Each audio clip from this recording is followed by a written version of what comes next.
Hello guys, welcome to Lodha classes. आज हम सीखेंगे रैखिक समीकरणों को हल करना। और इस प्रकार के जो प्रश्न हैं पेपर में अधिकतर पूछे जाते हैं, तो इनको आप तीन विधि से हल कर सकते हैं। पहली विधि है इनकी प्रतिस्थापन विधि, दूसरी विधि है विलोपन विधि और तीसरी विधि है इनकी ग्राफीय विधि। तो आज हम इनको प्रतिस्थापन विधि द्वारा हल करना सीखेंगे, क्योंकि पेपर में कभी कभी इनको जो है इस प्रकार से भी पूछा जा सकता है कि निम्न रैखिक समीकरण युग्मों को प्रतिस्थापन विधि द्वारा हल कीजिए। ठीक है, तो आप प्रतिस्थापन विधि से हल करेंगे, और यदि कहा जाए कि विलोपन विधि से हल कीजिए तो आप विलोपन विधि से हल करेंगे। तो आज हम सीखेंगे प्रतिस्थापन विधि से। ठीक है, इसको लेते हैं पहले सवाल को। ठीक, हल। समीकरण को हम यहाँ पर नीचे लिख लेंगे। x प्लस वाई बराबर 5। इसको हम समीकरण नंबर 1 नाम देंगे। दूसरा समीकरण ये रहा 2x माइनस 3y बराबर 4। ये समीकरण नंबर 2। इसमें देखो क्या होता है, दो चर होते हैं। ठीक है, एक चर है x, दूसरा चर है y। अब x का मान निकालना है, ठीक, और y का मान निकालना है। तो क्या करना है, मान लीजिए आप यहाँ पर x का मान समीकरण 1 से निकालेंगे तो उसको आप समीकरण 2 में रखेंगे और यहाँ से y का मान निकालेंगे। यदि आप समीकरण 2 से x का मान निकालते हैं तो उसको समीकरण 1 में रख के y का मान निकालना है। इस प्रकार से सॉल्व करना है। ठीक है, तो यहाँ पर इसको हम सॉल्व करते हैं प्रतिस्थापन विधि द्वारा। ठीक, प्रतिस्थापन विधि से समीकरण 1 को हल करने पर देखिए क्या मिलेगा हमको, x प्लस वाई बराबर 5। तो यहाँ से हमको x बराबर मिल जाएगा 5 माइनस वाई। ठीक है, ये समीकरण नंबर हमारा आ गया 3। अब ये x का मान हम रखेंगे समीकरण नंबर 2 में। ठीक है, तो x बराबर 5 माइनस वाई समीकरण 2 में रखने पर। अब देखिए समीकरण 2 क्या है हमारा, 2x माइनस 3y बराबर 4। ये है हमारा। अब यहाँ पर x की जगह क्या रखना है, 5 माइनस y। तो 2 अपनी जगह रहेगा, x का मान 5 माइनस y रख दिया, माइनस का ये 3y बराबर 4। इसका अंदर गुणा कर देंगे तो 5 दूनी 10 माइनस 2y हो जाएगा, इसमें गुणा होके माइनस 3y बराबर 4। अब देखिए माइनस का 2y और माइनस का 3y जुड़ के कितना हो जाएगा, ये माइनस का 5y बराबर ये 4। 10 इधर प्लस का है, इधर आके माइनस का 10 हो जाएगा ये। अब यहाँ देखो आप, y बराबर 4 प्लस का है, 10 माइनस का है, घटा दो इसमें से। माइनस का कितना बचेगा, बचेगा ये 6, और ये 5 माइनस का है, गुणा में है, इधर बटे में आ जाएगा ये। इस प्रकार से माइनस से माइनस कट जाएगा। तो y का मान हमको कितना मिला यहाँ से, 6/5। ठीक, ये अब देखो y का मान हमने निकाल लिया। अब ये y का मान समीकरण हम 3 में रख देंगे। ठीक है, यहाँ से देखो अब आप y बराबर 6/5 समीकरण 3 में रखने पर। समीकरण 3 ये रहा, तो यहाँ से x बराबर 5 माइनस y रखो, 5 ऐसा कैसा ही, y का मान 6/5 ये। ठीक है, अब इसके बटे में कुछ नहीं है तो 1 मान लेंगे। एलसीएम कितना आ जाएगा, 5 आ जाएगा।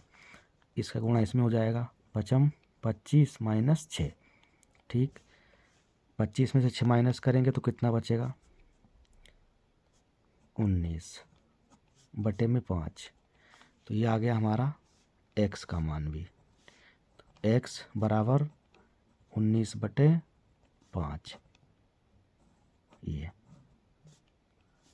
आप यहाँ पर लिख देंगे फाइनली x बराबर 19/5 कामा y बराबर 6/5।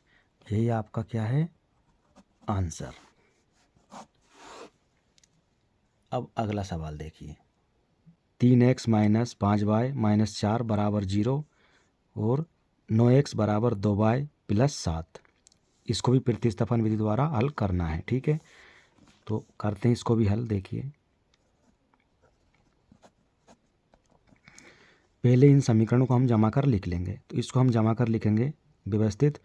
तो क्या हो जाएगा, ये 3x माइनस 5y बराबर 4, इधर आके प्लस का हो जाएगा ये। ठीक, इसको हम नाम देंगे समीकरण नंबर 1।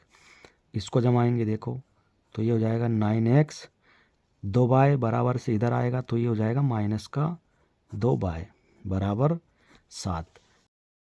हम इसको नाम देंगे समीकरण नंबर 2। ठीक है, तो इस प्रकार से हमने दोनों समीकरणों को व्यवस्थित रूप से जमा लिया है। अब हल करना थोड़ा आसान होगा। ठीक, अब देखिए, पृथ्वी स्थापन विधि द्वारा, ठीक है, समीकरण 1 से, ठीक, तो समीकरण 1 से हम क्या करेंगे, x का मान निकालेंगे। तो इसमें क्या करना रहता है हमको, देखिए दो चर दे रखे हैं x और y। तो यदि मान लीजिए समीकरण 1 से हम ये x का मान निकाल लेते हैं तो उसको रखेंगे हम समीकरण 2 में और यहाँ से निकालेंगे y का मान। ठीक, और y का मान आएगा, उससे हम निकाल लेंगे x का मान। ठीक है, तो चलिए हम समीकरण 1 से सॉल्व करते हैं। तो यहाँ से हम x का मान निकालेंगे। देखो क्या होगा, ये 3x माइनस 5y बराबर 4 दे रखा है। अब आप देखो यहाँ से ये 3x तो ऐसा कैसा ही रख लेंगे हम, बराबर 4। ठीक, यही सही। ये 5 इधर आके प्लस का y 5y हो जाएगा ये। ठीक, इधर माइनस का था, इधर आके प्लस का हो गया है 5y। अब यहाँ से और सॉल्व करेंगे हम, तो क्या होगा, x बराबर 4 प्लस 5y है ना, और बटे में आ जाएगा ये 3, गुणा में था तो ये आ गया बटे में। अब ये जो है हमारा x का मान आ गया यहाँ से ये। ठीक, इसको नाम देंगे हम समीकरण नंबर 3, है ना। अब देखिए क्या है, समीकरण 3 से x का मान रखेंगे समीकरण नंबर 2 में। अब देखो यहाँ लिखेंगे हम समीकरण 2 में x का मान रखने पर, x का मान ये रहा, समीकरण 2 हमारा ये रहा, रख देते हैं इसमें। देखो 9, अब x का मान पूरा है हमारे पास 4 प्लस 5y बटे में 3 ये रहा, माइनस का ये 2y बराबर 7। ठीक, समीकरण 2 ये है, तो रख दिया मान हमने। अब देखो इस 3 से ये कट जाएगा 3 बार में 9, क्योंकि 3 3 9, गुणा में है तो काट सकते हैं। इसका इसमें गुणा कर दो, अब ये हो जाएगा यहाँ से 3 चौकी 12 प्लस 3 5 15 y माइनस 2y बराबर 7। अब देखिए 15y प्लस का है, 2y माइनस का है, तो 2y घटा देंगे इसमें से, यहाँ बचेगा आपका 13y बराबर 7। 12 इधर प्लस का है, इधर आके माइनस का 12 हो जाएगा ये। तो यहाँ से y बराबर हमको मिलेगा 12 में से हम 7 घटा देंगे तो 5 मिलेगा माइनस का, और बटे में ये 13 आ जाएगा यहाँ से। ठीक, गुणा में था तो बटे में आ गया, तो ये आ गया हमारा y का मान। अब ये y का मान रखेंगे हम, देखिए समीकरण नंबर 3 में। ठीक है, तो यहाँ से हम निकालेंगे x का मान। इसको आप चाहो तो नाम दे दो समीकरण नंबर 4 दे दो। ठीक, अब देखिए यहाँ लिखेंगे हम y का मान समीकरण 3 में रखने पर, तो समीकरण 3 में रख दें यहाँ पर हम। देखो x बराबर 4 प्लस 5 और y का मान कितना है, -5/13। ठीक, और इस पूरे के बटे में कितना है ये 3, ये। अब इसको सोल्व करो, देखो 4 ऐसा ही रहेगा, इसका इसमें गुणा हो जाएगा तो ये हो जाएगा माइनस का 5 25 बटे में ये कितना है 13, ठीक। और पूरे के बटे में ही ये 3, इसके बटे में कुछ नहीं है तो 1 मान सकते हैं हम। अब 13 और 1 का हम लेंगे एलसीएम, ठीक है, तो कितना आएगा 13 ही आएगा, ये 3 ऐसा कैसा ही लिख देंगे। अब 4 का गुणा हो जाएगा 13 में, क्योंकि 1 का भाग जाएगा 13 में तो 13 ही बार जाएगा, तो 13 गुणा 4 माइनस यहाँ पर क्या होगा 13 का भाग 13 में देंगे 1 बार जाएगा, यानी 1 गुणा 25, ठीक है। अब देखो इधर लिख लेते हैं, इधर 13 चुक 52, ठीक, माइनस 25 से कम 25 और बटे में क्या है 13, ये। और इस पूरे के बटे में कितना है, पूरे के बटे में 3 है, ठीक है। इसमें से माइनस कर दो, कितना बचेगा देखो 52 में से 25 माइनस करेंगे तो 27 बचेगा, बटे में 13 है ये, और इसके बटे में कितना है ये 3 है। अब इसके बटे में क्या रहता है, कुछ नहीं रहता है तो हम 1 मान लेते हैं, ठीक। और ये मेन बटे वाला ये लाइन है, तो ये क्या हो जाएगा पलट के यहाँ से 27 बटे 13 गुणा 1 बटे 3, इस प्रकार से, है ना। ये 1 ऊपर पहुँच जाएगा और 3 इधर नीचे आ जाएगा, तो यहाँ से हमको क्या मिलेगा देखो 27 से कम 27 और 13 3 39, तो x का मान कितना आ गया देखिए अब आप, ये x है ना 27 बटे 39, ये आ गया। x बराबर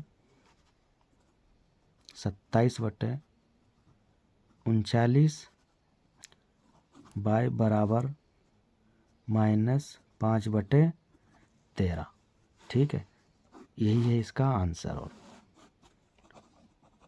ठीक, आई होप वीडियो आपको अच्छा लगा होगा, अच्छा लगा हो तो लाइक करें, शेयर करें, और चैनल पर यदि आप पहली बार आए हैं तो चैनल को ज़रूर सब्सक्राइब करें। Thanks for watching.